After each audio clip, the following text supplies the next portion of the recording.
श्रीमद्भागवतं पुराणतिलकं यद वैष्णवानां धनं यस्मिन् पारमहंसमेव ममलं ज्ञानं परं गीयते। यत्र ज्ञानविरागभक्तिसहितं नैष्कर्म्यमाविष्कृतं तच्छृण्वन् प्रपठन् विचारणपरो भक्त्या विमुच्ये नरः। श्रीखण्डं चन्दनं दिव्यं गन्धाद्यं सुमनोहरं विलेपनं सुरश्रेष्ठ चन्दनं प्रतिगृह्यताम्। माल्यादीनि सुगन्धीनि मालत्यादीनि वै प्रभो मया हृतानि पुष्पाणि पूजार्थं प्रतिगृह्यताम्। व्यासाय नमः विष्णुरूपाय नमः। नमो धर्माय महते नमः कृष्णाय वेदसे। ब्राह्मणेभ्यो नमस्कृत्य धर्मान् वक्षे सनातनान्। सनातन ऋषिभ्यो नमः। व्यासाय नमः विष्णुरूपाय नमः। ओम ज्वालामालिन्यै नमः। रत्नेश्वर्यै नमः। ओम चंद्रमा मनसो जातचक्षोः सूर्य अजायत श्रोताद्वायुश्च प्राणश्च मुखादग्निरजायत। इदग्वं हविः प्रजननं मे अस्तु दशवीरग्वं सर्वगणग्वं स्वस्ते। आत्मसनि प्रजासनि पशुसन् लोकसन्न्यभयसनिः अग्निः प्रजां बहुलां मे करोत्वन्नं पयोरेतो अस्मासु दत्त। जलेन शीतलीकरणं पुष्पैः देवाभिवन्दनम्। हरिः ओम नंदनंदनाय विद्महे यशोदानंदनाय धीमहि तन्नः कृष्णः प्रचोदयात्। ओम वृषभानुजायै च विद्महे कृष्णप्रियायै च धीमहि तन्नो राधा प्रचोदयात्। सेवन्ति कावकुलचम्पकपाटलाब्जै पुन्नाग जात करवीर रसाल पुष्पै बिल्वा प्रवाल तुलसी दल मंजरी त्वां पूजयामि जगदीश्वर मे प्रसीद। नाना सुगंध पुष्पाणि यथा कालोद्भवानि च पुष्पाञ्जलिर्मया दत्तो गृहाण परमेश्वर। मंत्र पुष्पांजलिं समर्पयामि श्री पुराण पुरुषोत्तमाय नमः। बोलो भागवत महापुराण की। श्री सुखदेव भगवान की। परीक्षित जी महाराज की। पूज्य सद्गुरुदेव भगवान की। द्वारकाधीश भगवान की जय जय श्री राधे।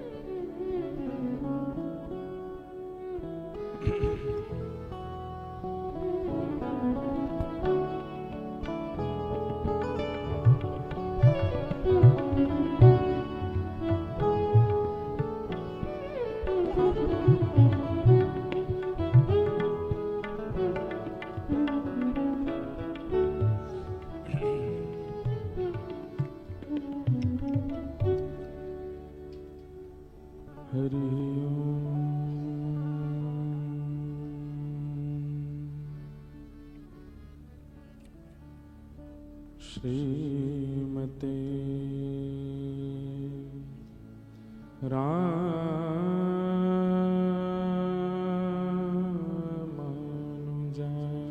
नमः।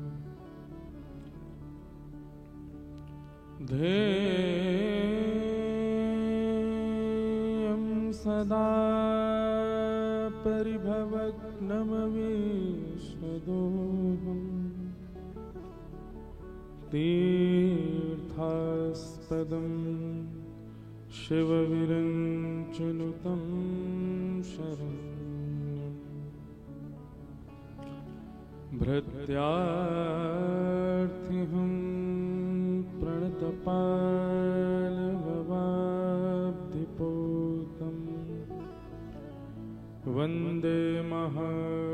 ते चरणारविन्दम्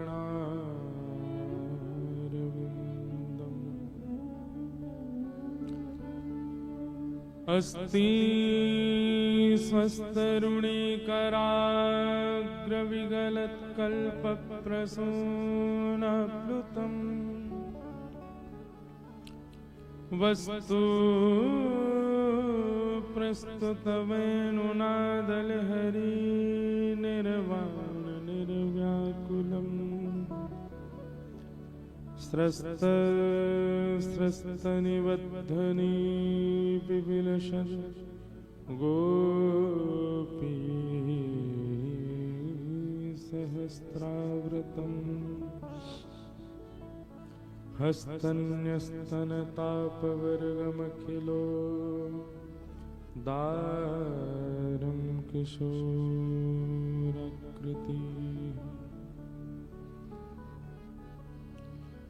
लक्ष्मीनाथ समारंभा नाथ यामुन मध्यमा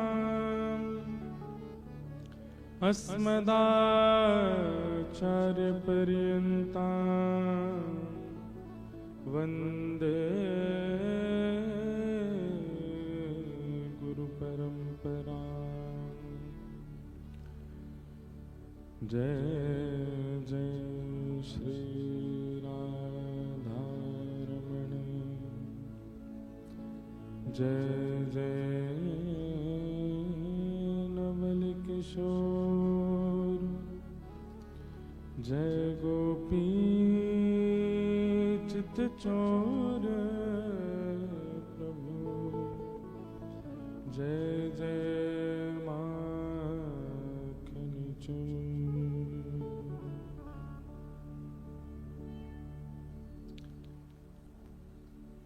हमारे अष्ट सखाओं में प्रमुख नाम जिनका आता है ऐसे श्री सूरदास जी महाराज ठाकुर जी के चतुर्भुज रूप पर वो अपना भाव प्रकट करते हैं कि हमारे बाल कृष्ण प्रभु चतुर्भुज रूप धारण करते हैं। उनके प्रति सूरदास जी की भावना कैसी, उनके प्रति स्तुति कैसी, उस स्तुति के साथ ही आज की कथा का प्रारंभ करेंगे। हमारे सूरदास जी गा रहे हैं। चक्र के धरण हार गरुण के असवार नंद के कुमार मेरो संकट निवारो। चक्र के धरण हार सब लोग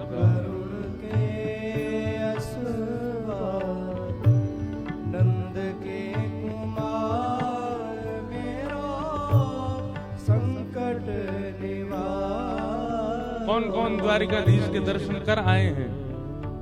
सभी करे आए हो, एक आध कोई ऐसा है नहीं जाने नहीं किए अभी। उस छवि का अनुभव करो, कैसे लग रहे हैं ठाकुर जी।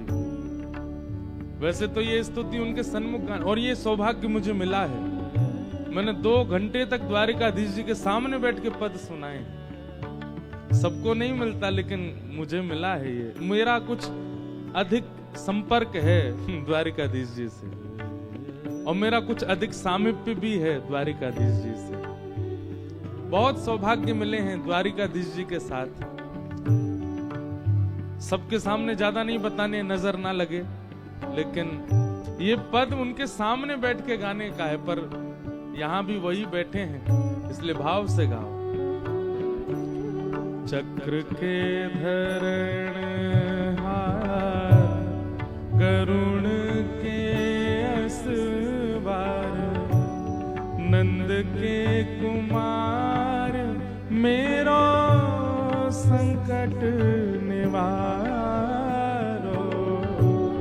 चक्र के धरण हार गरुण के असवार नंद के कुमार मेरो संकट चक्र के धरण हार गरुण के असवार नंद के कुमार मेरो संकट निवारो। चक्र के धरण हार गरुण के असवार नंद के कुमार मेरो संकट निवारो। हे यमलाक अर्जुन तारो गज को जाए उबारो। यमलाक अर्जुन तारो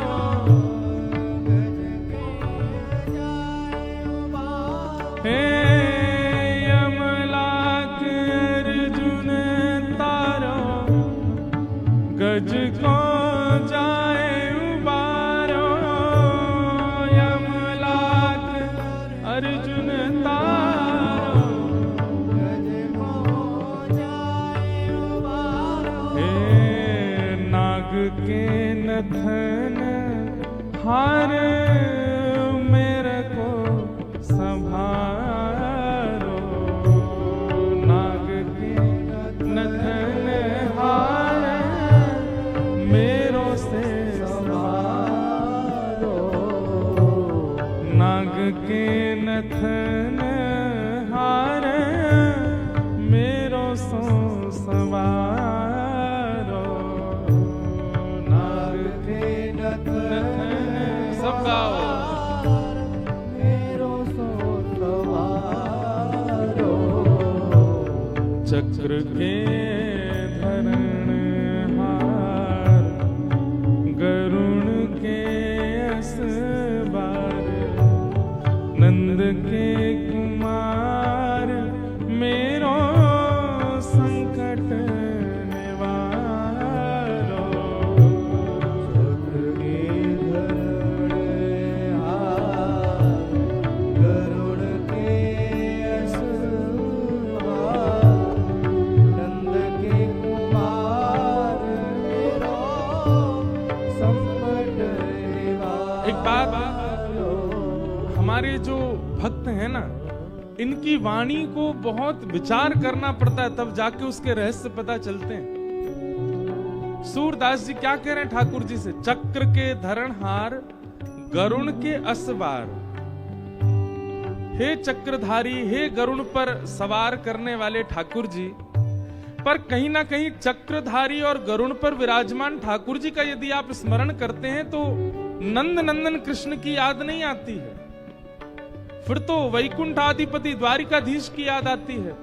और जब द्वारिकाधीश कृष्ण बन जाते हैं तो फिर कहीं ना कहीं वो बालपन, वो सौम्यता, वो सरलता, वो नटखटता, वो सब दूर हो जाती है।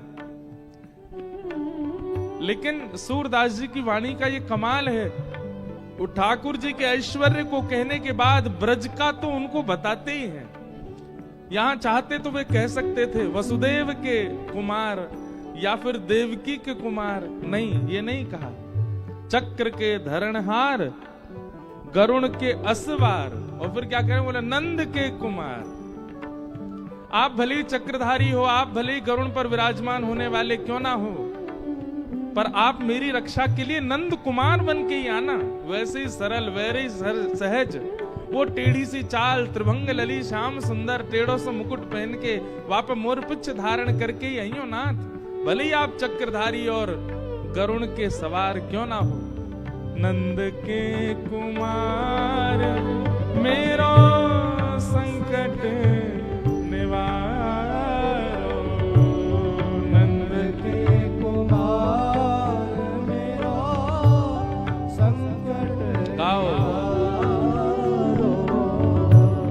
चक्र के धरण हार गरुण के सवार नंद के कुमार मेरो संकट निवारो।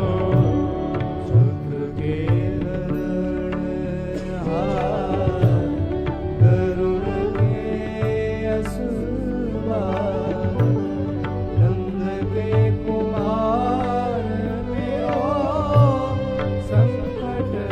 श्री द्वारिकाधीश की जय।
गिरिवर कर पे धार्यो इंद्र को गर्व धार्यो।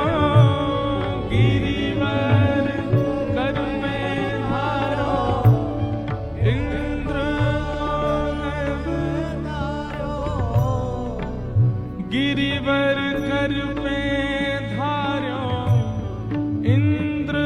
को गर्व धार्यो।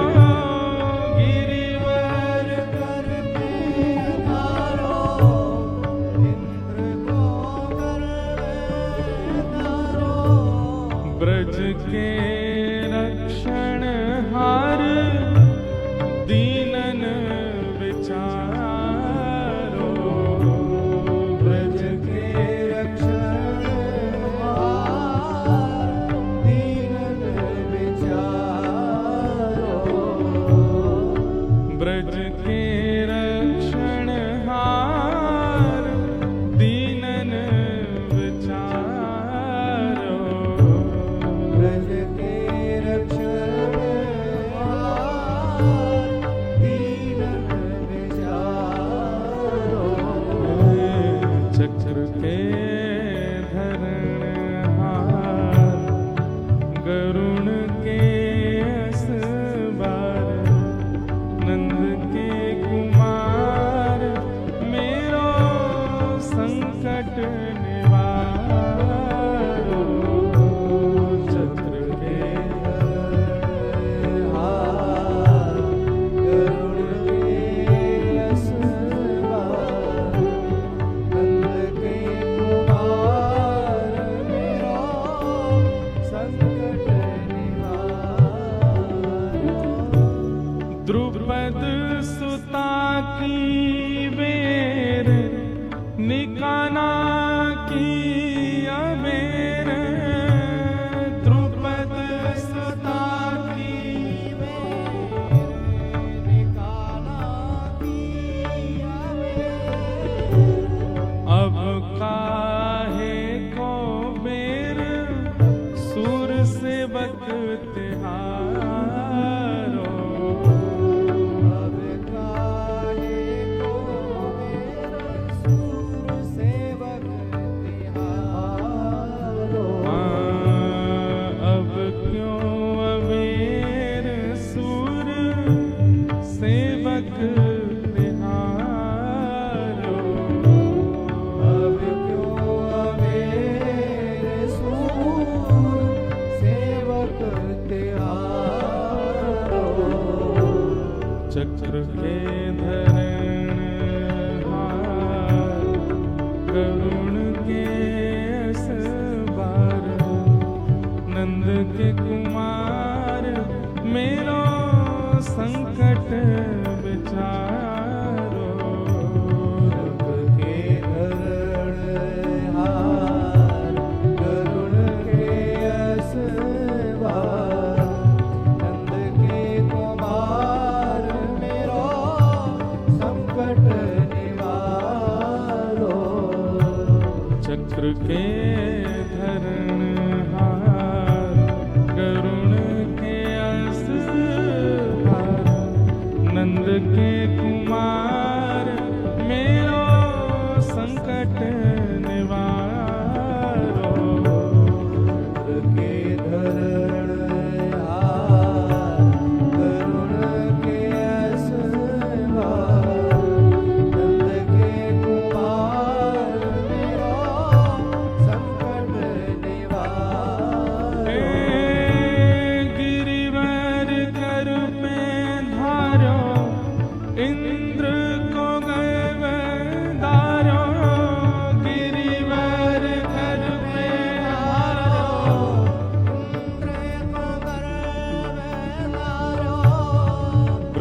के रक्षण हार दीनन विचारो, ब्रज के रक्षण हार दीनन विचारो, ब्रज के रक्षण हार दीनन विचारो, ब्रज के रक्षण हार दीनन विचारो,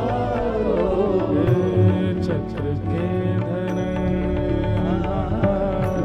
करुण के असवार, नंद के कुमार मेरो संकट निवारो,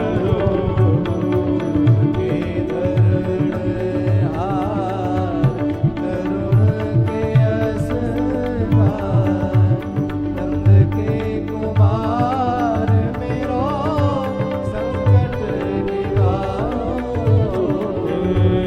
नंद के कुमार मेरो संकट निवारो, नंद के कुमार मेरो संकट निवारो,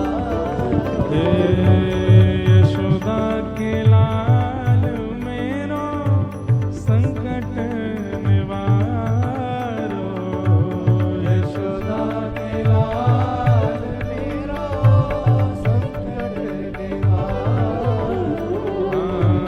ब्रज प्रतिपाल मेरो संकट निवारो, ब्रज प्रतिपाल मेरो संकट निवारो, गायों के गोपाल मेरो संकट निवारो, दारू के गोपाल मेरो संकट निवारो, प्यारे द्वारिका के नाथ मेरो संकट निवारो, प्यारे द्वारिका के नाथ मेरो श्री द्वारिकाधीश की जय जय श्री राम, जय जय श्री राम, जय जय श्री राम।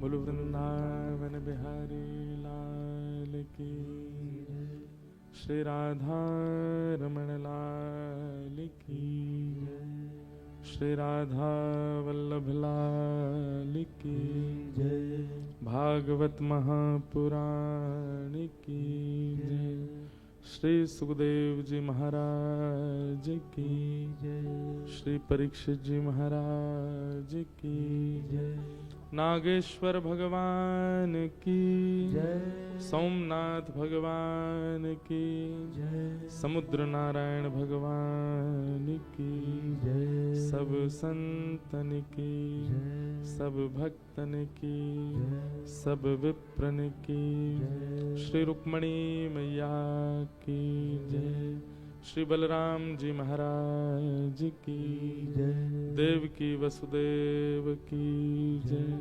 जय जय श्री राम, द्वारिकाधीश की नमः पार्वती पते हर हर महादेव।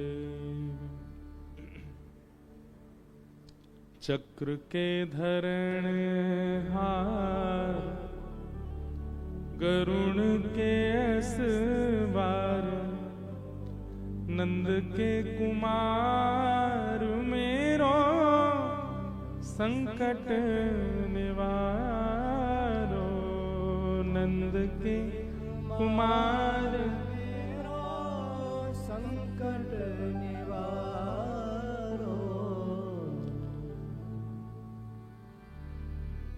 उपासना जिस प्रकार की होती है, फिर अपना उपास्य जहां जाए वैसा ही दिखने लगता है।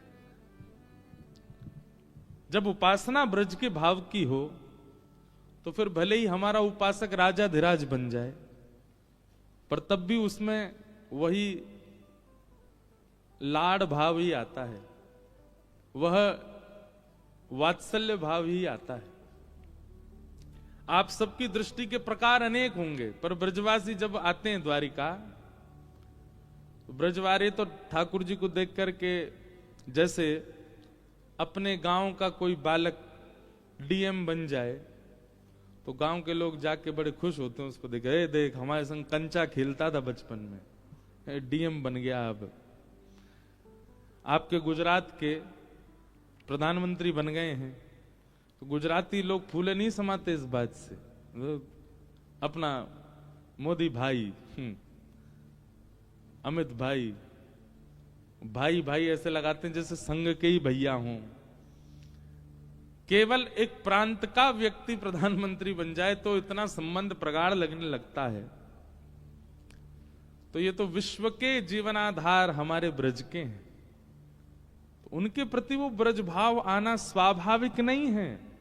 उनके प्रति ब्रज भाव आना ये वास्तविक है, ये स्वाभाविक नहीं, वास्तविक है। परम मंगल में परात प्रखलेश्वर अकारण करुणा वरुणालय भक्त वांछा कल्पतरु तड़िद्वित्व निंदित पीतांबरधारी श्री द्वारिकाधीश भगवान की वांगमयी प्रतिमूर्ति, शब्दमयी प्रतिमूर्ति, हम आप सबके मध्य में विराजमान श्रीमद् भागवत महापुराण को बारंबार प्रणाम। मंच पर विराजमान समस्त विप्रवृंद, समस्त गंधर्वजन, बंग परिवार, जिनके सत्संकल्प से हम आप सब लोग द्वारिका में यह आनंद ले रहे हैं, उनके परिवार के आए हुए समस्त सदस्यगण, सब श्रोता भाई बंधु और यहाँ जो भी विराज रहे हैं, सब वैष्णवों को मेरा बहुत बहुत जय श्री कृष्ण। नेक जोर तो बोलो। आप लोगों से बाहर 500 रुपए मांगे गए थे कि भीतर आपको बोलने के पैसा लगेंगे, ऐसे आलस से मैंने, हम क्या है अभी इतने शोरगुल से आए हैं, नाथक द्वार में इतना हल्ला करके आए हैं कि अब हमको यहाँ बहुत रूखा रूखा सा लग रहा है, इसलिए जोर से बोलो जय श्री कृष्ण, जय सिया राम, जय श्रीमन नारायण। कथा, एक बात याद रखिएगा, अनुष्ठानिक तो होती है, पर अनुष्ठान का सत्र सुबह हो जाता है, वो पंडित जी करा देते हैं, आपकी पूजा कराना, अक्षत छुड़वाना, पुष्प छुड़वाना। अनुष्ठानिक जब कोई क्रिया होती है तो उसमें नियम होते हैं, उसमें शांत रहना पड़ता है, उसमें बड़े भाव रखने पड़ते हैं। पर जब कथा का प्रवचन प्रारंभ होता है ना, तो वो उत्सव है, और उत्सव में उत्साह स्वाभाविक होना चाहिए। घर में ब्याह है तो ब्याह में उत्साह स्वाभाविक होता है। घर का अगर कोई सदस्य बीमार पड़ा हो और घर में किसी की शादी है, तो भले ही वो बीमार क्यों ना पड़ा हो, डॉक्टरों ने उसको मना किया है तुम ज्यादा चलना नहीं, उछलना नहीं, ये खाना नहीं, पीना नहीं, पर विवाह वाले दिन वो क्या कहता है, बोले आज तो खाने दो, आज तो हमको नाचने दो, आज तो हमको चलने दो, क्यों आज हमारे घर में ब्याह है, थोड़ा तानपुरा लगाओ। ठीक वैसे ही श्रीमद् भागवत क्या है, आप सबकी लक्ष्मी का नारायण से ब्याह तो हो रहा है। हर दिन खर्चा होता है, कथा में होता ही है, सबके भोजन प्रसाद का खर्चा होता है, कुछ ना कुछ। अब उत्सवात्मक कथा होती है तो उसमें रोज कुछ ना कुछ मनोरथ होते हैं, उनका खर्चा होता है। ये खर्चा थोड़ी ही है, आपकी लक्ष्मी का नारायण से ब्याह हो रहा है हर दिन, और हर दिन ब्याह में उत्साह तो चाहिए।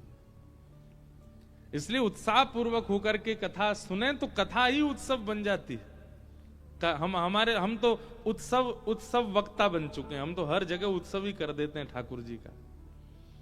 इतना उत्सव कर देते हैं कि अब थक गए हैं उत्सव कर करके। अब लोग हमको बोल रहे हैं आपके मुंह पे थकान दिख रही है। हमने कि क्या करें, सोते हैं नहीं, बस भाग दौड़ में लगे रहते हैं। लाल जी को यहाँ उत्सव वहां उत्सव, हम तो तब थके, हमारा लाला ही ना थके, हमारे लाल जी भी उत्सव करते ही रहते हैं।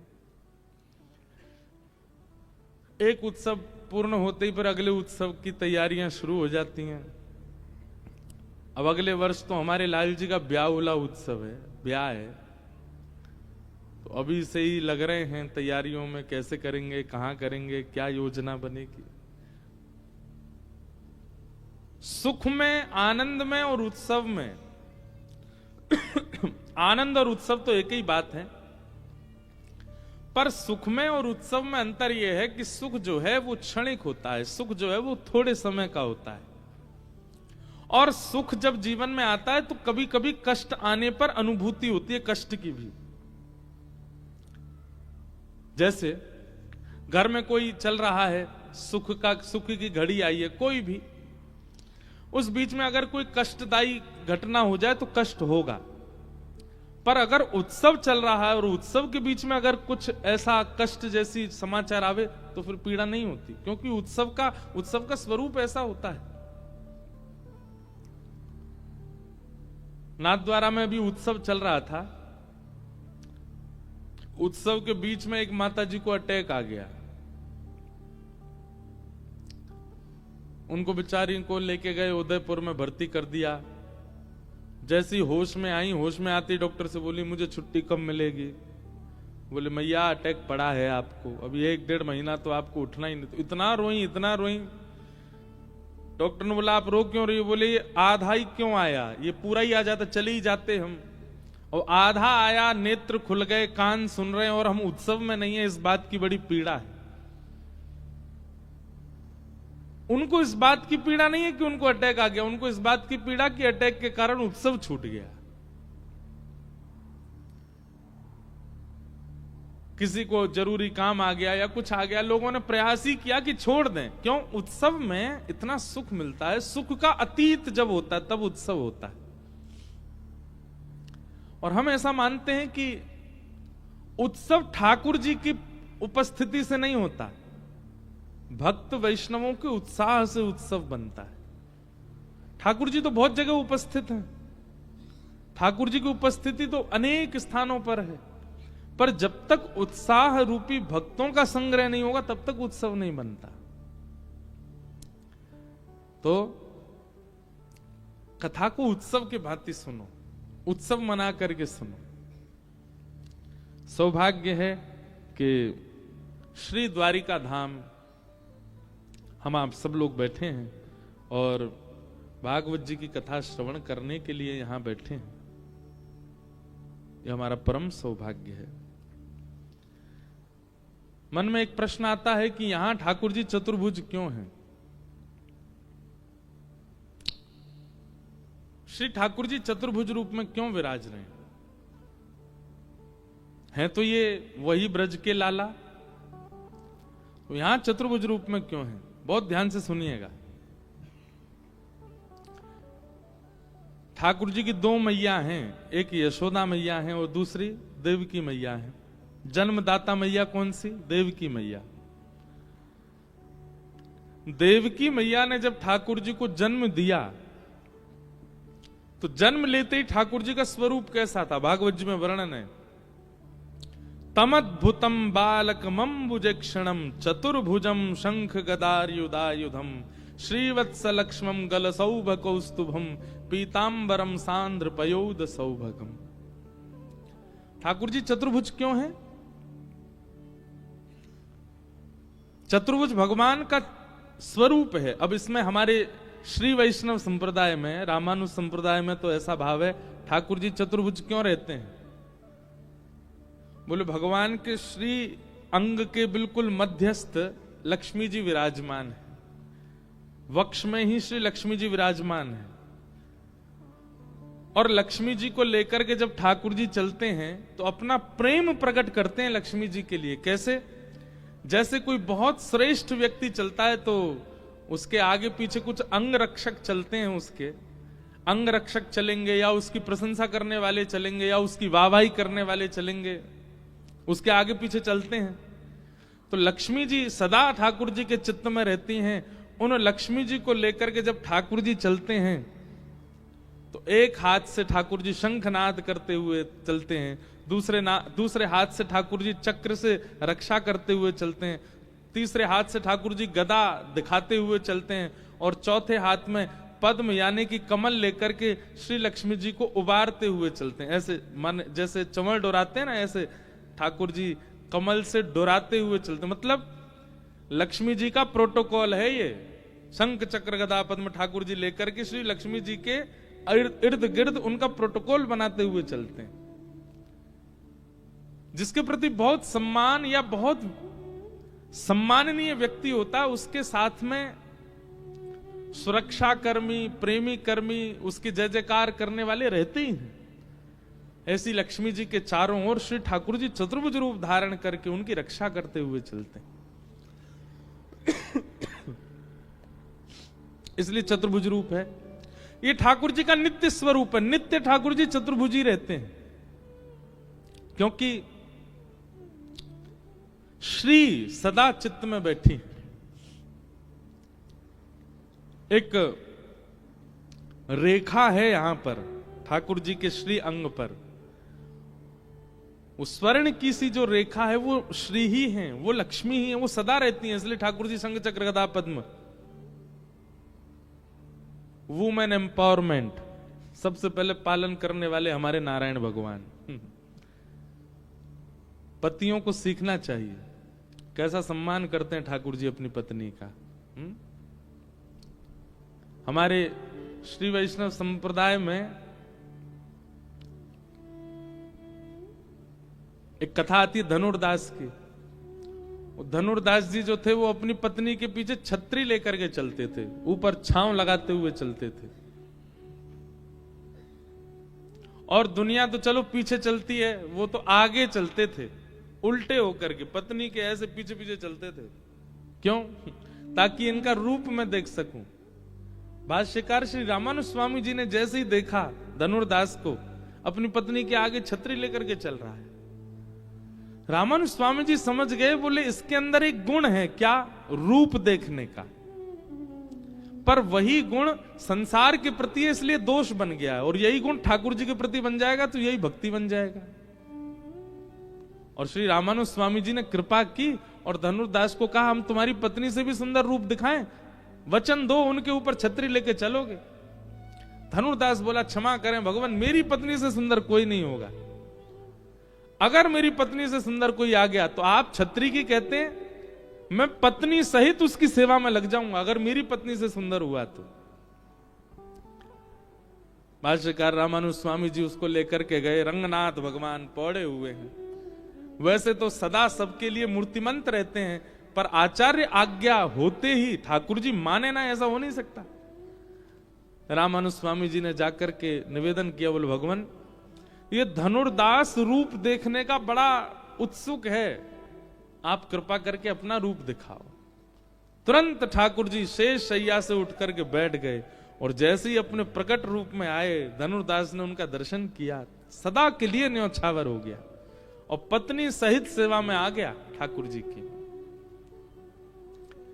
कहीं ना कहीं पत्नी का सम्मान करने पर हमारे रामानुज संप्रदाय में एक धनुर्दास को साक्षात भगवान का दर्शन हो गया। इसमें कोई बुराई नहीं है। पत्नी का सम्मान करो, पत्नी की खूब रक्षा करो, खूब आदर दो, उनको आदर देना प्रारंभ करो। ठाकुर जी देते हैं खूब। और द्वारिका लीला में तो पूरी लीला है, ठाकुर जी कितना आदर, केवल रुक्मणी नहीं 16,108 पटरानियों को ठाकुर जी आदर देते हैं। तो ये जो चतुर्भुज रूप है इसके कई कई कारण बताए गए हैं।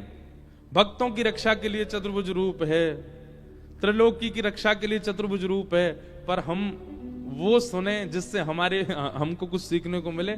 ठाकुर जी लक्ष्मी जी के सम्मान में चतुर्भुज रूप धारण करते हैं, और सदा लक्ष्मी को चित्त में निवास देते हुए ठाकुर जी सम्मान करते हुए, कमल डुराते हुए, चक्र घुमाते हुए, गदा से रक्षा करते हुए, शंखनाद करते हुए, सावधान कौन आ रहा है? बोले लक्ष्मी जी आ रही हैं।